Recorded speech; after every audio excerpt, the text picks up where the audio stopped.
जय श्री हरि विष्णु मित्रों, स्वागत है आपका आपके अपने चैनल ज्ञान रखो पर। मित्रों, उम्मीद करते हैं कि आप सभी लोग स्वस्थ होंगे। मित्रों, गुरुवार जिसे कि बृहस्पतिवार भी कहा जाता है, देवताओं के गुरु बृहस्पति देव को समर्पित दिन है। शास्त्रों में बृहस्पति देव को सभी देवताओं का गुरु माना गया है। यह दिन भगवान विष्णु को भी विशेष रूप से समर्पित होता है। साथ ही इस दिन केले के वृक्ष की पूजा करने की भी परंपरा है। अगर आप पहली बार गुरुवार का व्रत रख रहे हैं तो आपको कुछ महत्वपूर्ण सावधानियां और नियमों का पालन अवश्य करना चाहिए। लेकिन दोस्तों, वो कौन से नियम हैं और वो कौन सी सावधानियां हैं जो कि आपको इस व्रत को करते समय रखनी है, चलिए जानते हैं। गुरुवार को क्या खाएं और किन चीज़ों का सेवन भूलकर भी नहीं करना चाहिए, ये सारी चीज़ें जानेंगे आज के वीडियो में। दोस्तों, ऐसी मान्यता है कि गुरुवार का व्रत रखने से जीवन में सुख, समृद्धि और शांति आती है। यह व्रत संतान प्राप्ति की इच्छा रखने वालों के लिए विशेष फलदायक होता है। आज के दिन मनोकामना पूर्ति के लिए गुरुदेव बृहस्पति जी का पूजा की जाती है, जिसके लिए गुरुवार का दिन और गुरुवार का व्रत बहुत ही शुभ फलदायी माना जाता है। ऐसी मान्यता है कि बृहस्पतिवार का व्रत रखने से जीवन में सुख और समृद्धि आती है। जो लोग संतान सुख से वंचित हैं, उनके लिए यह व्रत संतान सुख देने वाला है। इसके अलावा यदि आपका विवाह नहीं हो रहा हो या अधिक स्थिति खराब हो तो इन सभी समस्याओं के निवारण के लिए भी बृहस्पतिवार का व्रत रखा जाता है। बृहस्पतिवार का व्रत रखने से कुंडली में गुरु ग्रह की स्थिति मजबूत होती है और गुरु ग्रह से संबंधित सभी पीड़ाएं दूर हो जाती हैं, सभी समस्याओं से मुक्ति मिल जाती है। इस दिन व्रत रखने वाले भक्तों को सुबह विधि विधान से पूजा करने के बाद दिन भर निराहार रहना चाहिए। आप भरपूर मात्रा में पानी का सेवन कर सकते हैं और शाम की पूजा करने के बाद ही इसमें एक समय केवल फलाहार किया जाता है। फलाहार में केवल मीठा भोजन करने की मान्यता है। नमक का सेवन किसी भी प्रकार का हो, चाहे वो फलाहारी नमक हो या फिर सेंधा नमक हो, उसका सेवन नहीं किया जाता है। साथ ही इस दिन नमक की खरीदारी करने से भी बचना चाहिए, यानी कि गुरुवार के दिन आपको भूलकर भी नमक नहीं खरीदना चाहिए। इस दिन बृहस्पति देवता को केले का भोग लगाया जाता है, तो व्रत रखने वाले भक्तों को इस दिन केले का सेवन भूलकर भी नहीं करना चाहिए।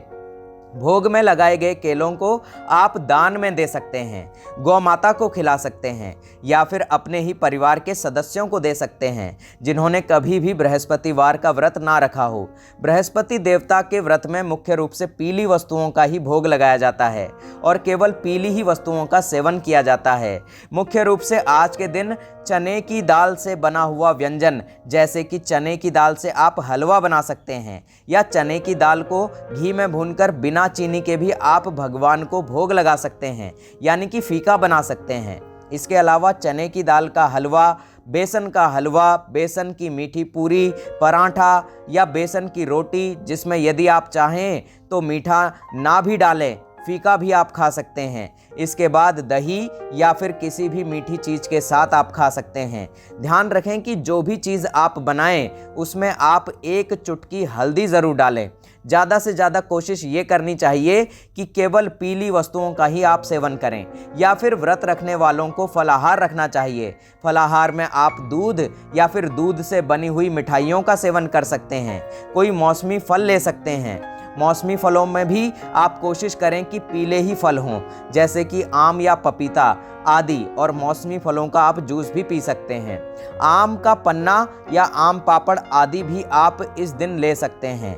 बेसन का चीला, बूंदी के लड्डू, आम पापड़, तिल के लड्डू या तिल की गजक भी आप इस व्रत में खा सकते हैं। गुरुवार के दिन आपको खिचड़ी भी नहीं बनानी चाहिए। खिचड़ी का दान भी नहीं करना चाहिए। इस दिन घर में मांस, मदिरा, अंडा, लहसुन, प्याज या किसी भी प्रकार का तामसिक भोजन नहीं बनाना चाहिए। इस दिन घर में बनाए जाने वाले भोजन में जहाँ तक हो सके शुद्ध घी या बटर का या फिर मूंगफली के तेल का प्रयोग आपको करना चाहिए। सरसों के तेल में भोजन बनाने से बचना चाहिए। आप अन्य फलाहारों के साथ ही इस व्रत में भी गुड़, चीनी या आलू का सेवन भी कर सकते हैं। आप मूंगफली खा सकते हैं। आलू को घी या फिर मूंगफली के तेल में फ्राई करके बिना नमक के खा सकते हैं। आलू का हलवा खा सकते हैं। साबूदाना भी आप खा सकते हैं। इस व्रत में रिफाइंड तेल का प्रयोग भी नहीं करना चाहिए। व्रत का जो भी फलाहार आप बना रहे हैं उसमें आपको मूंगफली का या बटर का या फिर घी का ही इस्तेमाल करना चाहिए। कोई भी ड्राई फ्रूट्स आज के दिन आप खा सकते हैं। कॉफ़ी का इस्तेमाल व्रत में करने से बचना चाहिए। जहाँ तक हो सके चाय का सेवन भी कम से कम करना चाहिए, क्योंकि खाली पेट चाय का सेवन करने से एसिडिटी की समस्या हो सकती है। आज के दिन पूजा में भी पीले रंग की वस्तुओं का ही ज़्यादा से ज़्यादा प्रयोग करना चाहिए, जैसे कि भगवान विष्णु को पीले फूल, पीले वस्त्र और पीले ही फलों का आपको भोग लगाना चाहिए। दान में दी जाने वाली वस्तु में भी आप पीली वस्तुओं का ही दान ज़्यादा से ज़्यादा करें, जैसे कि पीले वस्त्र, चने की दाल का आप दान कर सकते हैं, या फिर पीले फलों का दान आज आप कर सकते हैं, या फिर हल्दी का दान करना आज के दिन सबसे उत्तम और शुभ फलदायी माना जाता है।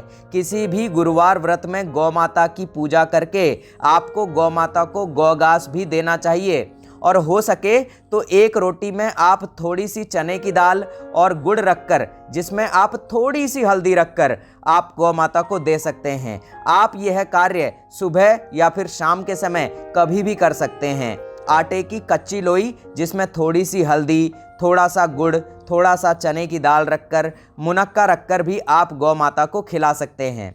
गौ माता की पूजा करने से भी गुरुदेव बृहस्पति जी और भगवान विष्णु प्रसन्न होते हैं। दोस्तों, जैसा कि आपको पता होगा कि भगवान विष्णु जब कृष्ण रूप में आए तो उन्हें गोपाल भी कहा गया, यानी कि गायों की सेवा करने के कारण उन्हें गोपाल कहा गया। और आप जानते ही हैं कि भगवान श्री कृष्ण को गाय कितनी प्रिय है, इसीलिए आप गौ सेवा इस दिन अवश्य करें। अगर सच्चे मन से गुरुवार के व्रत के नियमों का पालन किया जाए, खान पान में थोड़ी सी सावधानी बरती जाए, तो जीवन में जो भी दुख हैं, जो भी कष्ट हैं, जो भी समस्याएं हैं, वो बृहस्पति देवता जी की कृपा से दूर हो जाते हैं। और दोस्तों, यह दिन आपको पता है कि भगवान विष्णु को भी समर्पित हैं, और भगवान विष्णु जी की धर्मपत्नी स्वयं लक्ष्मी जी हैं। यदि आप इस दिन भगवान विष्णु जी का स्मरण करते हैं, भगवान विष्णु जी के लिए व्रत रखते हैं और उनकी पूजा आराधना करते हैं, तो आपके पास कभी भी धन धान्य की कमी नहीं होगी।